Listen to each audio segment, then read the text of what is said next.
Buenas tardes, soy Larisa Arroyo. Estoy aquí en representación de la Asociación Ciudadana Acceder y quisiera comentarles que si bien es cierto, con otras organizaciones de la Coalición de Derechos Humanos de Sociedad Civil Costarricense elaboramos un documento sobre la situación general de los derechos humanos, se los haremos llegar posteriormente para aprovechar estos minutos que tengo para informarles particularmente sobre el incumplimiento por parte del Estado costarricense de la normativa internacional en materia de derechos reproductivos y sobre todo de la tendencia generalizada y sostenida de las autoridades estatales a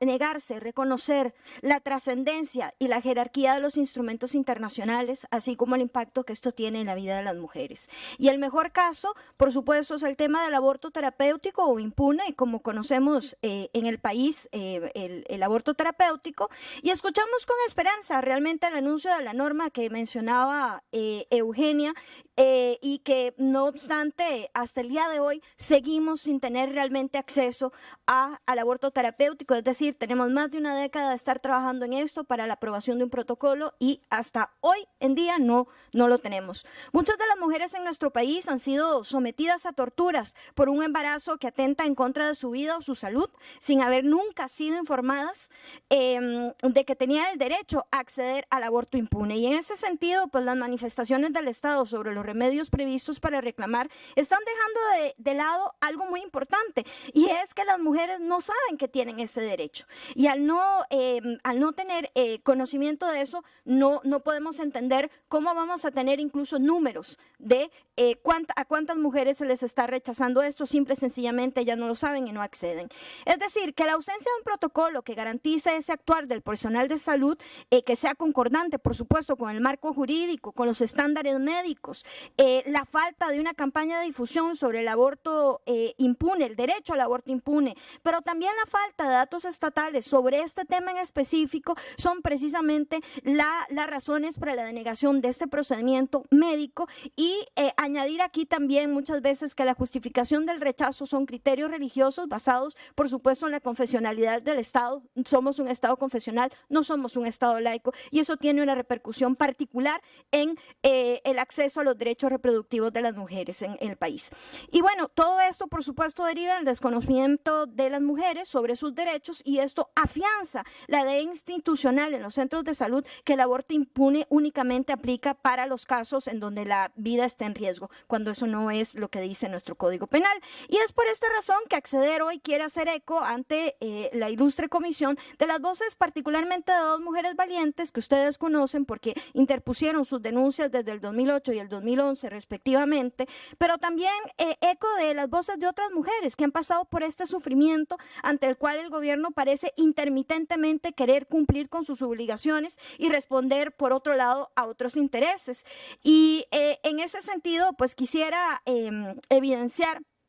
que esto contrasta con las observaciones que se han venido haciendo desde el 2011 por parte del Comité de Derechos del Niño, del Comité de la CEDAW y Comité de Derechos Humanos sobre el cumplimiento de Costa Rica al Pacto de Derechos Civiles y Políticos, quienes han enfatizado en la urgencia de este protocolo para que garantice el acceso terapéutico en los términos que ya está garantizando la ley, y además que considere otras causales como la violación, el incesto y las malformaciones incompatibles con la vida extruterina. Pero mucha atención con esto, porque precisamente por esta razón y a pesar del interés que nos está manifestando el día de hoy la delegación estatal, son sumamente preocupantes declaraciones de nuestro presidente Luis Guillermo Solís cuando dice, por ejemplo, en referencia a estas observaciones de estos comités de derechos humanos, que no son de acatamiento obligatorio, que tienen que sujetarse a las políticas del Estado costarricense, y en la materia ya hay leyes regulando estos temas. Y con respecto a esto,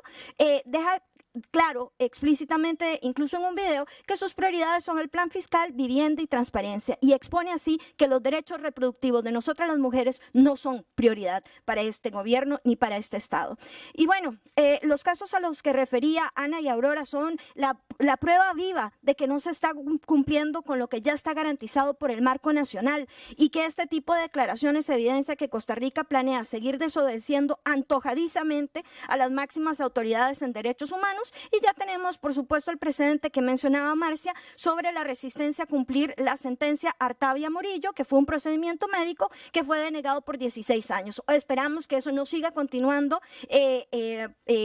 particularmente con lo que puede reflejar para temas como aborto terapéutico. Y bueno, es que esta resistencia en derechos reproductivos es realmente muy fuerte, porque es precisamente por las mismas razones que cité que el acceso a la anticoncepción de emergencia como método anticonceptivo moderno sigue siendo de acceso imposible para las mujeres. Y en el 2016 nuestro país no cuenta con un producto dedicado porque el registro ha sido denegado por el Ministerio de Salud al menos 2 veces. Y lo más curioso es que precisamente ha sido bajo el argumento de que atenta contra el derecho a la vida, lo cual contraría, por supuesto, no solo el criterio de la Corte Interamericana sobre la sentencia Artavia Morillo, sino que además, por supuesto, contraría toda evidencia científica que ha venido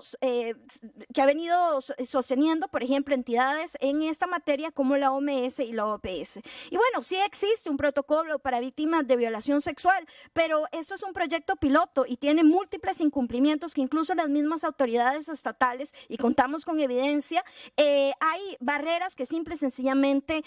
pues no permiten su aplicación, aun cuando hay voluntad política de algunas de las personas que están a cargo de la implementación. Es decir, no existe para las mujeres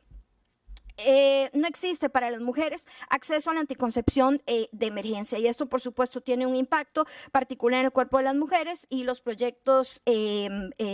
sus proyectos de vida. En ese sentido, ¿puede ir concluyendo, por favor? Porque tiene que dejar tiempo para las preguntas. Sí, quiero nada más tocar 2 temas particulares que tampoco vamos a poder desarrollar el día de hoy, pero sí al menos hacer una mención, y es el tema del acoso sexual en espacios públicos y la falta de normativa, así como de sanción, que ha sido un tema